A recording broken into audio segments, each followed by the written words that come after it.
Hello. In this video I'm mostly going to be covering the three main types of movement that you'll require in Bulge and touching on combat. I'm just going to jump straight into a face-to-face game. I'll be covering the main play panel in another movie. So the first kind of movement I want to cover is moving one of your units into an empty area. Now I'm going to select this army unit here, and the first thing you'll notice is the change in colour of the surrounding areas. The clear area indicates where you can move that particular unit to. The dark areas you can't move into. Now there could be a number of reasons for this, the most common being that it's simply outside of the maximum range of that unit.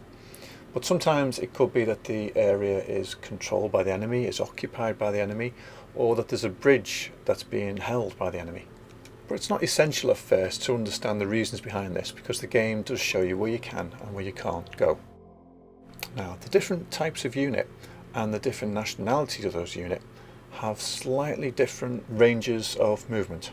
For example, from the start, all the allied units can take advantage of what we call strategic movement, which means that along the road they can travel up to 3 areas in one go. I'll just demonstrate this with the armor unit. I'll move it 1, 2, 3 to Bastogne. Now you don't need to select each area along the route. I'll just undo this. You can just select your target destination. So let me just undo that again. So that was strategic movement along a road. But that's not the only way we can move.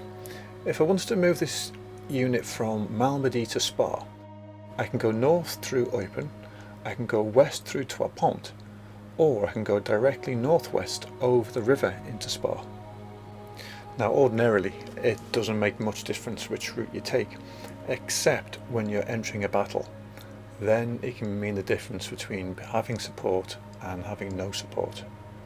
So let me just demonstrate this and show you some of the options we're presented with.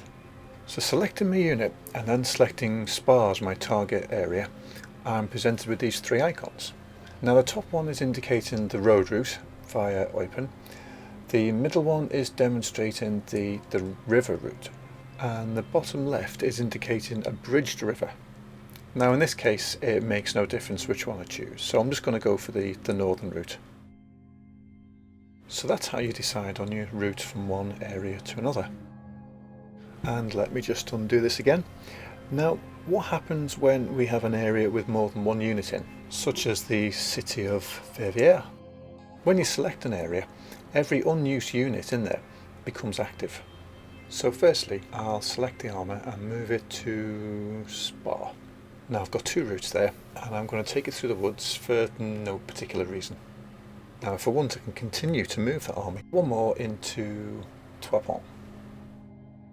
So now I can continue to move any unused units in my original area wherever I want. So I've selected the infantry unit, and now I'm going to move it into Eupen. Once I'm happy with all my moves, I then end my turn by pressing commit. The next kind of movement I want to cover is an aggressive move from a friendly occupied area into an enemy occupied and controlled area. For this example I want to use the 3 units up here in north in Gemund, and I'm going to attack the 2 units in Montchaux. I'll select each Axis unit in turn and move it into Montchaux. Now you'll notice this panel that's opened up. This is the mini preview, a simplification of the situation within that area.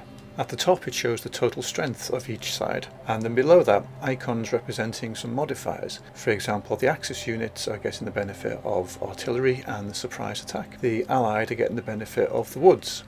For those of you that want a little more depth before you make your decision, you can press this button here and open the full combat preview. Strength points, which represent both firepower and health, are now split between infantry and armour. Below them are the modifier icons. If you want to see a key of the icon, simply press the button. More thorough detail again is available in the help file. The top row shows positive modifiers. These will improve the attack or the defence capabilities of the unit they're applied to. The bottom row are negative modifiers which naturally reduce the capabilities. This middle line is only ever of benefit to the defender. This is the terrain. Now terrain acts to absorb hits from the enemy, and different types of terrain can absorb a different number of hits. Imagine them like a shield, which is able to prevent a certain number of hits from getting through. This will become more obvious when we actually show combat. Below that is a graph representing the most likely number of hits and the result of those hits on the unit. Now this is not an exact science, but the wider the bar and the darker the number, that is an estimate of the most likely number of hits that set of units will take. If the colour of the bar is white, that suggests that the unit will retreat if it gets that number of hits. If it is red, or progressively darker red, then that unit will not survive that number of hits. If you're not happy to continue this battle, you can just press undo and return your units back to the starting position. But if you are happy, press commit and the battle will start. Now the battle has begun, and you can notice the terrain icons on the left hand side are absorbing some of the hits that would otherwise have got through to the allied units. Now unfortunately another hit did get through and did destroy an allied unit, as we saw there on the left hand side. A unit gets to fire once for every strength point it possesses, and again for every strength point it possesses it can take one hit of damage. For example, a unit with one strength point can fire once, but will most likely be destroyed if it's hit once. So that covers what happens when you move a friendly unit into an enemy occupied area and the resulting combat. The final type of movement I want to cover isn't movement at all. It's actually about what happens when you activate an area that already contains enemy and friendly units, such as this example in Beaufort. The allied unit has already been used, but the Axis unit is free to attack, and does. In this case, simply selecting the Axis unit and pressing commit will start the combat. So that's essentially the main ways you can move in Battle of the Bulge and the combat that can result. Hope this has been some help, and I'll speak to you in another movie.